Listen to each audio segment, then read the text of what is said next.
Hello friends, आप सभी का अपने यूट्यूब चैनल एसटी ट्यूटोरियल पर स्वागत है। फ्रेंड्स, हम सब एनवायरनमेंट का प्रैक्टिस सेट सॉल्व कर रहे हैं। यह चौथा प्रैक्टिस सेट होगा जो सी टेट, यूपी टेट, सभी टेट एग्ज़ाम के लिए काफ़ी हेल्पफुल साबित होगा। फ्रेंड्स, अगर वीडियो अच्छा लगेगा तो चैनल को सब्सक्राइब और लाइक ज़रूर कीजिएगा और वीडियो को शुरू से अंत तक ज़रूर देखिएगा। तो चलिए प्रश्न की शुरुआत करते हैं। आज का पहला प्रश्न है 121वां नंबर। आर्थिक विकास हेतु वन विनाश क्यों आवश्यक है? तो ऑप्शन नंबर डी आपका सही हो जाएगा। उपयुक्त सभी के लिए, कृषि भूमि प्राप्त के लिए, बढ़ती जनसंख्या हेतु आवास बनाने के लिए, ठीक है, उद्योग धंधों की स्थापना के लिए, ठीक है, इन सभी कार्य करने के लिए जो है वन का विनाश जो है होना आवश्यक है। ठीक है, लेकिन वन का विनाश ज़्यादा मात्रा में नहीं करना चाहिए। इससे क्या होता है, पर्यावरण प्रदूषण जो है बढ़ता है। तो इस आर्थिक विकास के लिहाज से पूछा है, तो इसलिए जो है इन सभी कार्यों के लिए इसका आवश्यकता हो जाता है। तो ऑप्शन नंबर आपका डी सही हो जाएगा। दूसरा प्रश्न है, खाली जगह है को विज्ञान शिक्षण को अधिक प्रभावी बनाने की कुंजी माना जाता है। तो किसको? तो प्रयोग को, ठीक है, प्रयोग को विज्ञान शिक्षण में अधिक प्रभावी बनाने की कुंजी माना जाता है। जैसा कि प्रयोगशाला हुआ, किसी भी जैसे केमिस्ट्री का हुआ, बायोलॉजी का हुआ और रसायन भौतिकी शास्त्र का हुआ, तो इसमें प्रयोग जो होता है, प्रयोग विधि के द्वारा ही जो है इसमें शिक्षण को प्रभावी बनाने का कार्य किया जाता है। तो ऑप्शन नंबर आपका ये सही हो जाएगा। 123 नंबर प्रश्न है, निर्धनता का अर्थ यह नहीं कि समाज का एक वर्ग अन्य वर्गों की तुलना में सापेक्ष रूप से निर्धन है, बल्कि भौतिक कल्याण के मूल अवसरों का न होना है, न्यूनतम सामर्थ्य को प्राप्त करने में असफल होना है। उक्त विचार निम्नलिखित में से किस अर्थशास्त्री के हैं? तो यह जो है अमर्त्य सेन ने बताया था, ठीक है, उनके द्वारा यह लिखा गया था। तो ऑप्शन नंबर ये आपका सही हो जाएगा। 124 नंबर प्रश्न है, पर्यावरण संरक्षण का अभिप्राय है। तो पर्यावरण संरक्षण का जो अभिप्राय होता है, प्राकृतिक संसाधनों का संरक्षण करना होता है। तो ऑप्शन नंबर ए आपका सही हो जाएगा। ये सब पूछे गए हुए प्रश्न हैं, इन सभी प्रश्नों को जो है आप लोग ध्यान से देखिएगा। तो ऑप्शन नंबर ए इसमें सही हो जाएगा। 125 नंबर प्रश्न है, पर्यावरण संरक्षण हेतु संयुक्त राष्ट्र संघ द्वारा प्रथम मानव पर्यावरण सम्मेलन हुआ था। तो कहाँ पे हुआ था? ये स्टॉकहोम में हुआ था, ठीक है। तो ऑप्शन नंबर आपका सी सही हो जाएगा। प्रथम मानव जो पर्यावरण सम्मेलन हुआ था वो स्टॉकहोम में हुआ था। 126 नंबर प्रश्न है, गर्म रुधिर प्रणाली का परिचयन देने के लिए शिक्षक के लिए श्रेष्ठ शिक्षण सहायक सामग्री क्या होगी?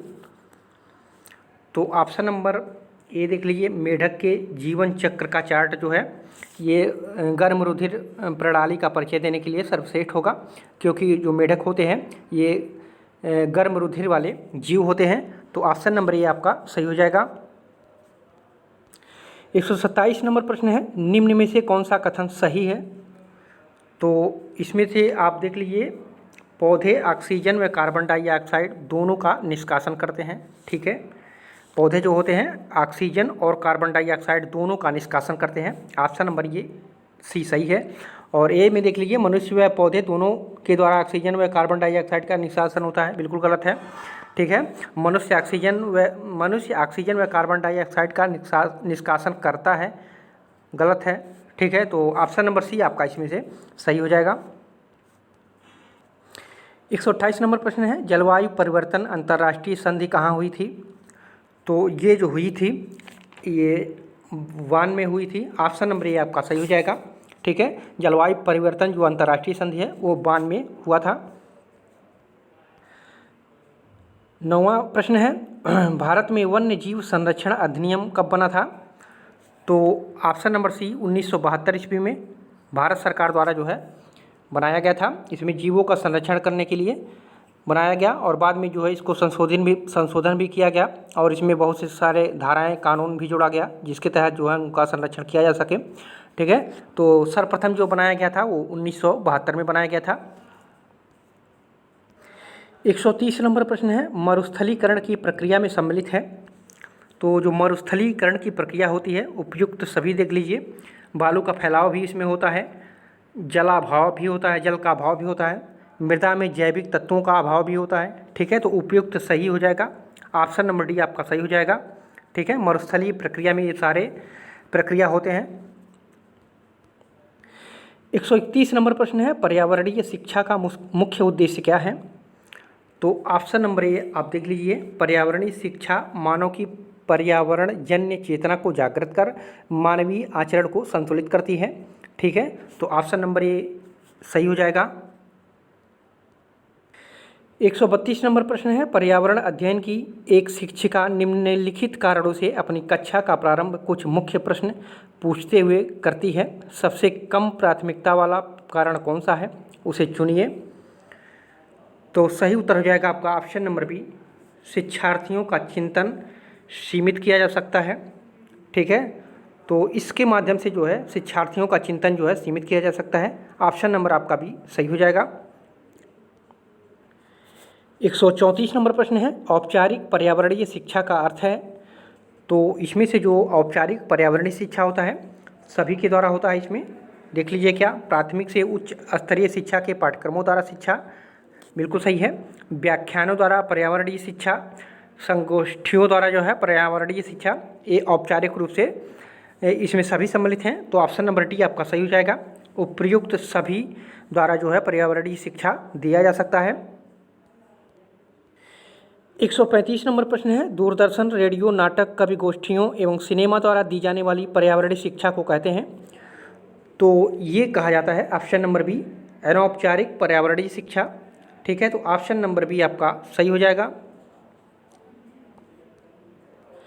136 नंबर प्रश्न है, भारत में पर्यावरणीय शिक्षा केंद्र की स्थापना कहाँ और कब हुई थी? तो भारत में पर्यावरणीय शिक्षा का केंद्र जो था सर्वप्रथम देहरादून में 1980 में खोला गया था। तो ऑप्शन नंबर ए आपका सही हो जाएगा। 137 नंबर प्रश्न है, अंतर्राष्ट्रीय पर्यावरण शिक्षा में प्रशिक्षण TEE कार्यक्रम में किन देश के सहभागी भाग लेते हैं? तो ऑप्शन नंबर 3 भारत के राष्ट्रकुल देशों के सहभागी। ठीक है, और राष्ट्रकुल देशों में विकासशील देशों के सहभागी, इन तीनों के जो सदस्य होते हैं इनमें जो है भाग लेते हैं TEE में। ठीक है, अंतर्राष्ट्रीय पर्यावरण शिक्षा में जो प्रशिक्षण दिया जाता है तो उसमें जो है भारत और राष्ट्रकुल देशों के सहभागी जो मतलब उससे जुड़े हुए हैं, और राष्ट्रकुल देशों में जो विकासशील देश हैं उसके जो सहयोगी हैं, ये तीनों जो है इसमें भाग लेते हैं। तो ऑप्शन नंबर डी आपका सही हो जाएगा। 138 नंबर प्रश्न है, भारत में 1989 में CGR पर्यावरण शिक्षा केंद्र की स्थापना कहाँ हुई थी? तो CGR पर्यावरणीय शिक्षा जो केंद्र था 1989 में, उसको जो है चेन्नई में खोला गया था। तो ऑप्शन नंबर आपका भी सही हो जाएगा।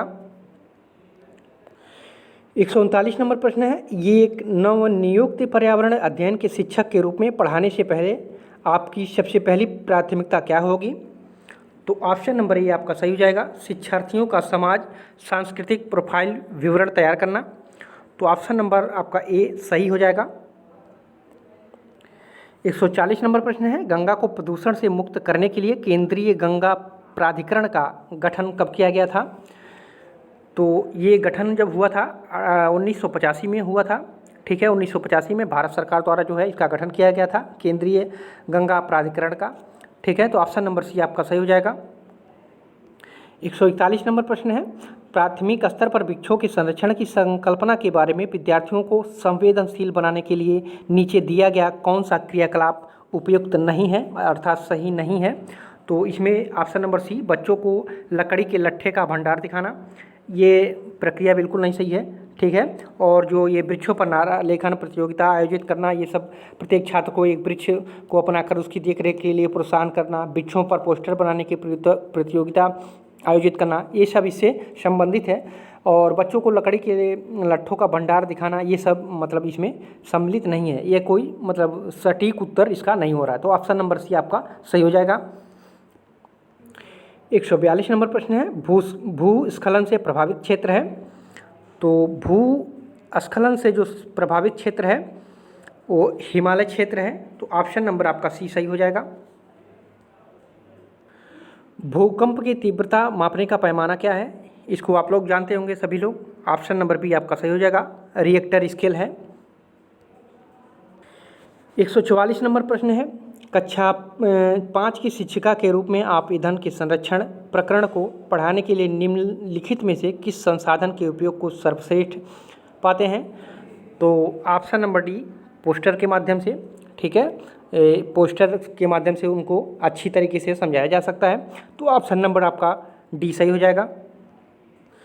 145 नंबर प्रश्न है, चक्रवात से सर्वाधिक विनाश किस क्षेत्र में होता है? तो चक्रवात से जो सर्वाधिक विनाश होता है वो आपका समुद्र तट होता है। ठीक है, समुद्र तट जो होता है सबसे ज़्यादा प्रभावित होता है चक्रवात से। तो ऑप्शन नंबर सी आपका सही हो जाएगा। 146 नंबर प्रश्न है, निम्नलिखित में से कौन सा उपागम मानव पर्यावरण अन्योन्याक्रिया की समस्या से संबंधित सर्वाधिक व्यापक उपागम है? तो सही उत्तर हो जाएगा आपका ऑप्शन नंबर डी, वाटरशेड विकास उपागम। ठीक है, ये जो है वाटरशेड विकास उपागम ये सर्वाधिक उपयोगी उपागम है मानव पर्यावरण अनन्य प्रक्रिया में। अनन्य प्रक्रिया की जो समस्या में है वो वाटरशेड विकास उपागम जो है संबंधित है। 147 नंबर प्रश्न है, पर्वतीय क्षेत्रों में पर्यटकों को अपने विश्राम शिविर कहाँ लगाने चाहिए? तो ये खुले स्थानों पर लगाने चाहिए। ठीक है, ऑप्शन नंबर आपका सी सही हो जाएगा। 148 नंबर प्रश्न है, अधिकार के आधार पर इनमें से कौन सा परिवार है? तो प्रतिसत्तात्मक जो होता है, ठीक है, ये अधिकार के आधार पर यह एक परिवार माना जाता है। तो ऑप्शन नंबर ये आपका सही हो जाएगा। 149 नंबर प्रश्न है, विश्व की प्रमुख आपात स्वयंसेवी संस्था कौन सी है? विश्व की प्रमुख आपात स्वयंसेवी संस्था कौन सी है? तो ये संस्था है red cross. Option number A आपकी सही हो जाएगा।